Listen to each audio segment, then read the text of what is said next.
இன்றே டவுன்லோட் செய்து உங்கள் ஃபேவரட் ஷோக்களை என்ஜாய் பண்ணுங்க.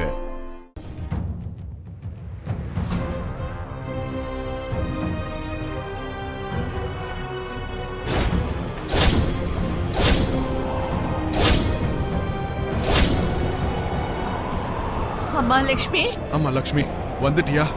உனக்கு என்னாச்சோ, எங்க போயிட்டியோன்னு நான் ரொம்ப துடிச்சு போயிட்டேம்மா. லக்ஷ்மி, உனக்கு ஒன்னும் ஆகல இல்லம்மா? Thank God. வெதர் ரொம்ப மோசமா இருக்கு. எங்க போனீங்க அண்ணி? நாங்க எல்லாரும் எவ்வளவு பதறி போயிட்டோம் தெரியுமா? ஆமா அண்ணி, ஒவ்வொரு நொடியும் எல்லாரும் அப்படியே பதறி போயிட்டோம். லக்ஷ்மி லக்ஷ்மின்னு பெரியப்பா சொல்லிக்கிட்டே இருந்தாரு. நீங்க வந்துட்டீங்கல்ல, we are all happy. நாங்க ரெண்டு பேரும் எவ்வளவு உயிருக்கு உயிரை காதலிச்சோன்ற விஷயம் அந்த வீட்ல இருக்கிற ஒவ்வொருத்தருக்கும் தெரியும்.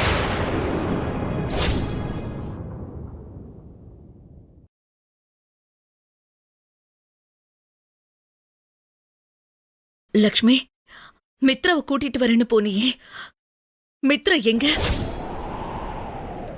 சொல்லு லக்ஷ்மி. என்ன லக்ஷ்மி, நாங்க கேக்குறது உன் காதல விழல? இல்ல கேட்காத மாதிரி நடிக்கிறியா? இங்க எல்லாரும் தொண்டை தண்ணி வத்த கத்திக்கிட்டு இருக்கோம். வாய் திறந்து பேசாம அப்படியே செல்ல மாதிரி நின்னுட்டு இருக்க. ஒழுங்கா பதில் சொல்லு. லக்ஷ்மி, என்னாச்சுமா? ஏன் பேசாம நிக்கிற? மித்ரா ஒன்னும் ஆகலல்ல? அவன் நல்லா தானே இருக்கான். லக்ஷ்மி, நீ இப்படி சைலண்டா இருக்கிறது எனக்கு ரொம்ப டென்ஷனா இருக்கு. என்ன ஆச்சுன்னு சொல்லு. மித்ரா எங்க?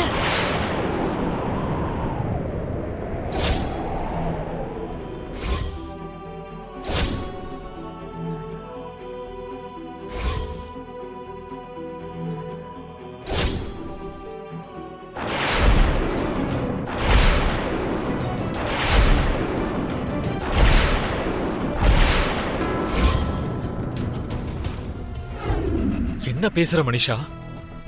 இவ்வளவு நடந்ததுக்கு அப்புறமும் எப்படி தாலி கட்ட சொல்ற?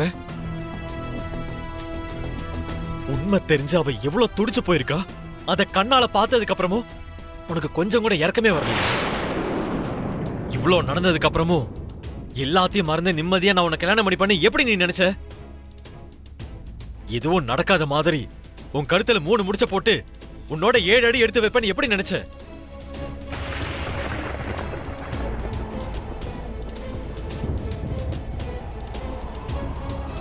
நீங்க நடந்துக்கிற முறை குணம் பார்க்கவே ரொம்ப பெருமையா இருக்கு மாமா. உங்க புள்ள உங்களுக்கு தெரியாம இன்னொரு பொண்ண கல்யாணம் பண்ணிக்கிட்டாரோ என்னமோன்னு உங்களுக்கு அப்படி ஒரு கோவம் பொத்துக்கிட்டு வருதே. அப்ப என்ன கட்டிக்கிட்டவன் எனக்கு முன்னாடி இன்னொரு பொண்ணை காதலிச்சிருக்காரு.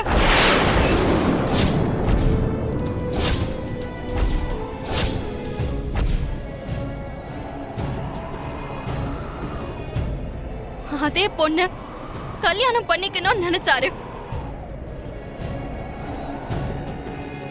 என்ன கல்யாணம் பண்ணிக்கிட்டதுக்கு அப்புறமும் அந்த பொண்ணு தான் காதலிக்கிறாரு.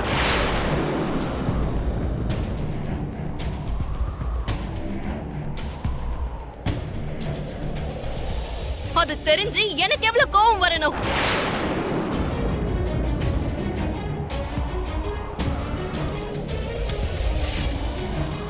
இவங்க 2 பேருக்குள்ள ஒரு காதல் கதை நடந்துகிட்டு இருக்குங்கிற விஷயம் உங்க எல்லாருக்கும் தெரியும்ல. மித்ராவை கல்யாணம் பண்ணிக்கிட்டா எனக்கு ஒரு அழகான குடும்பம் கிடைக்கும்னு நீங்க சொன்னீங்கல்ல.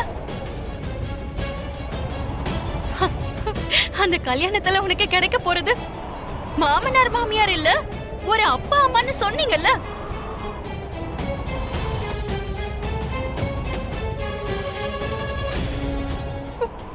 அப்பா அம்மாவா இருந்திருந்தா அவங்க பொண்ணோட வாழ்க்கைய இப்படிதான் பலி கொடுப்பாங்களா?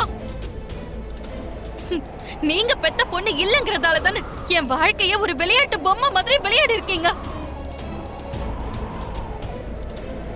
நீங்க என் மேல நிறைய மரியாதை வச்சிருக்கீங்கன்னு எனக்கு தெரியும் மாமா.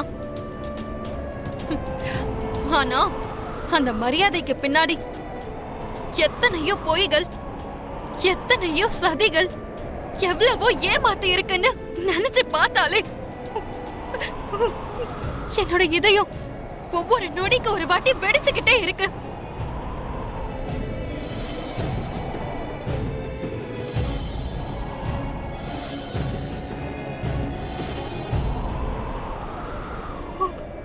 அப்படி வெடிச்ச ஒவ்வொரு பகுதியும் முடிவே இல்லாத மாதிரி அழுதுகிட்டே இருக்கு.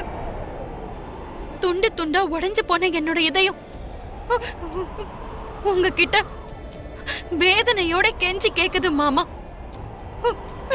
நீங்க எல்லாரும் சேர்ந்து எதுக்கு எனக்கு இப்படி ஒரு துரோகம் பண்ணீங்க?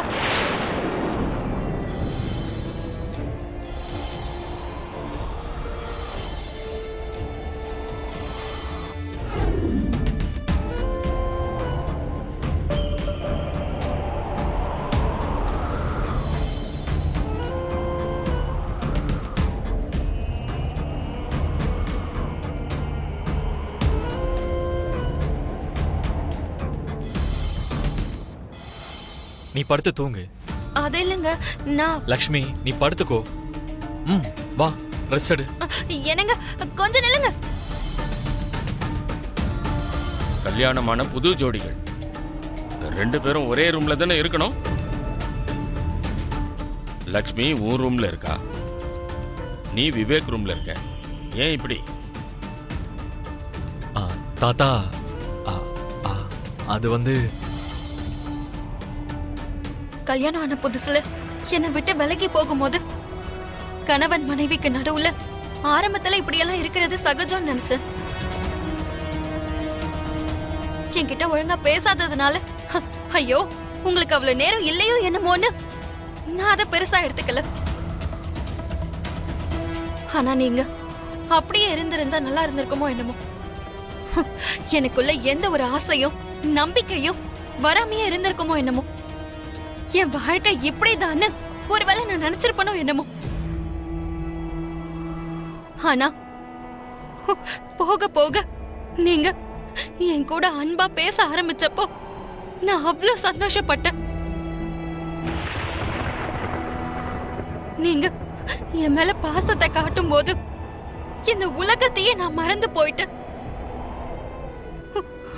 உங்க மனைவின்ற மதிப்பை எனக்கு கொடுத்தப்போ என்ன விட இந்த உலகத்துல வேற யாருமே கொடுத்து வச்சவங்க இல்லன்னு நான் நினைக்க ஆரம்பிச்சிட்டேன்.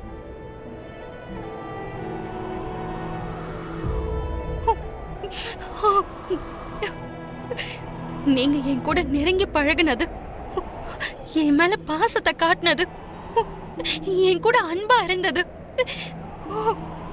இது எல்லாம் வெறும் நாடகம் தானே தெரிஞ்சதுக்கு அப்புறம் என் வாழ்க்கை ஒரு பைத்தியக்காரத்தனமா கிறுக்குன வேஸ்ட் பேப்பர் மாதிரி தெரியுது.